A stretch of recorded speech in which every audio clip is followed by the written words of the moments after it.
Ese es el ADN de la ONU. Ahora bien, este odio de la élite nace del temor. Y esto se empezó a platicar por escrito desde el siglo XV, allá por la década del año 1450, por un escritor francés llamado Etienne de la Boétie, en un libro que se llama Discurso sobre la servidumbre voluntaria.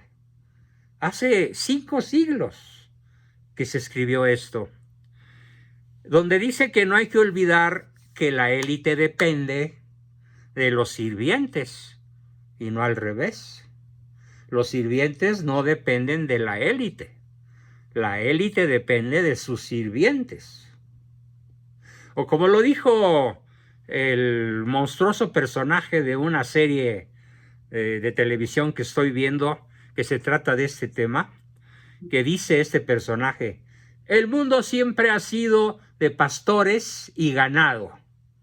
Así que, órale, ustedes, les dice a sus sirvientes, no son más que ganado y a trabajar.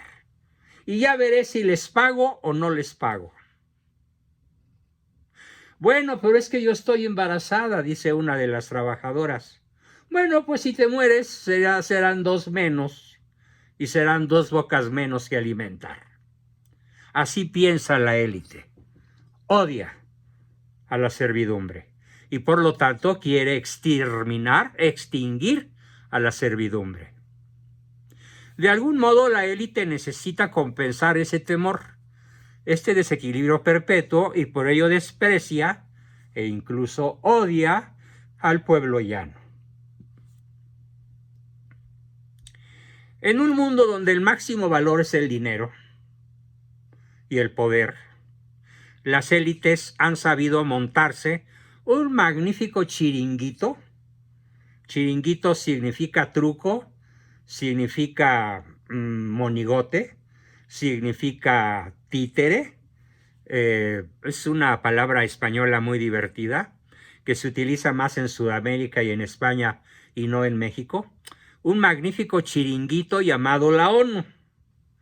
Desde que el invento de la ONU sustenta que hay que crear una nueva religión, en la que no haya más que un solo Dios al que todos adoremos, pero sin revelación, sin evangelio cristiano. Y que todos aquellos que no adoren al Dios de la ONU, al Dios que nos va a imponer la ONU, y para allá va, no tenemos derecho a existir porque somos un estorbo eliminable. Lo cual sustentará la persecución que los católicos, por ejemplo, sufrieron en la Europa del Este durante 70 años bajo la bota rusa, o los católicos que actualmente sufren bajo la bota china del comunismo rojo, o la persecución que sufren los católicos en la India, o la persecución que los pensantes de derecha sufrimos en México, a los que se nos robó las elecciones del 2 de junio. Y para aquellos de ustedes que todavía sigan creyendo que no hubo fraude, nos vemos el viernes con algunos videos en la sesión de historia en donde va a quedar absolutamente de manifiesto que sí lo hubo y en muchos sentidos. Pero la cuestión histórica la vamos a referir únicamente a los viernes, y la cuestión de en búsqueda de la mejor versión de mí mismo seguiremos con ella lunes y miércoles. Hoy nos toca entonces iniciar el combate contra este monstruo leviatán con nuestra mejor versión personal y familiar y de casta y de barrio y de comunidad y de nación, contra un demonio globalista que quiere nuestra aniquilación. Ojo, pero mucho cuidado, entender aniquilación únicamente en su contexto biológico. No es que nos quiera muertos, en el sentido físico en primer lugar. Nos quiere muertos en el sentido espiritual. Nos quiere secuestrados por el narcosistema. Nos quiere hipnotizados por el canto de las sirenas. Nos quiere comprados como los 35, 40 o 50 millones de votantes que salieron a darle su voto a la Claudia a cambio del dinero que les amenazaron con dejar de recibir si no votaban por Morena y sus candidatos, y por esa razón hubo un sufragio casi universal por todos los candidatos de Morena, incluso en regiones donde Morena nunca había ganado, como en Yucatán o en Nuevo León. Entonces, esto es la enorme trampa. Paralelamente a la aniquilación mental, espiritual, psicológica y social de las grandes masas, para que nosotros, las grandes masas, soportemos a la élite y eventualmente podamos también ser suprimidas físicamente mediante alguna guerra nuclear o alguna guerra continua de baja intensidad, pero que dure 100 años, como ya las hubo.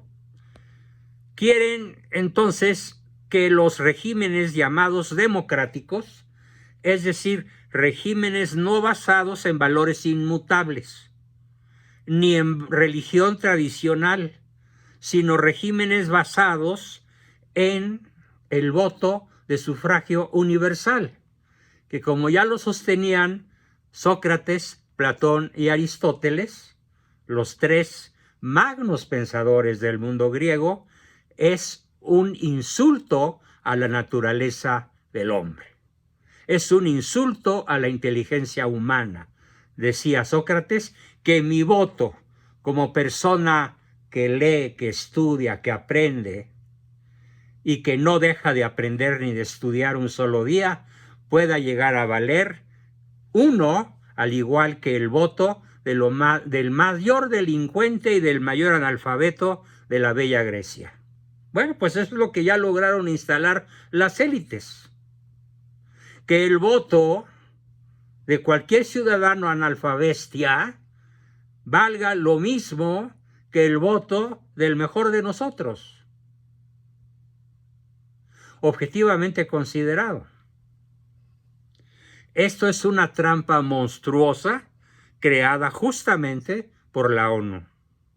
Claro, todo eso comenzó en la Revolución Francesa, pero por favor yo les ruego que a partir de ahorita no se traguen el cuento de que la democracia consiste en el sufragio universal.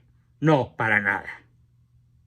La verdadera democracia consiste en pesar los votos de los ciudadanos más cultos, más inteligentes y, ojo, más virtuosos de cada nación. Tal como llegó a hacerse en muchas ocasiones en Grecia, que dio origen, por ejemplo, al siglo de Pericles, a un progreso extraordinario como nunca lo ha habido en ninguna otra nación del planeta, al menos no en el mismo terreno en el que Grecia creció. El arte, la filosofía, la belleza, la música, la literatura, la historia, la filosofía, ¿sí? No en la teología, porque Cristo todavía no había llegado a difundir su palabra. Entonces, estas democracias son enormes sacos llenos de corrupción e ineficiencia, donde hoy vivimos cada vez más en un infierno sin esperanza, en donde paradójicamente nos sentimos más libres mientras más ateos seamos. Eso es lo que proclama la ONU. La auténtica libertad consiste en estar liberado absolutamente de toda forma de religión, porque la religión es una forma de esclavitud. Por supuesto, yo no odio a la ONU, hasta oro por ellos, pero hay que tener muy claro que ellos sí nos odian a nosotros de una manera que tienen en su Agenda 2030 el afán impertérrito de aniquilarnos.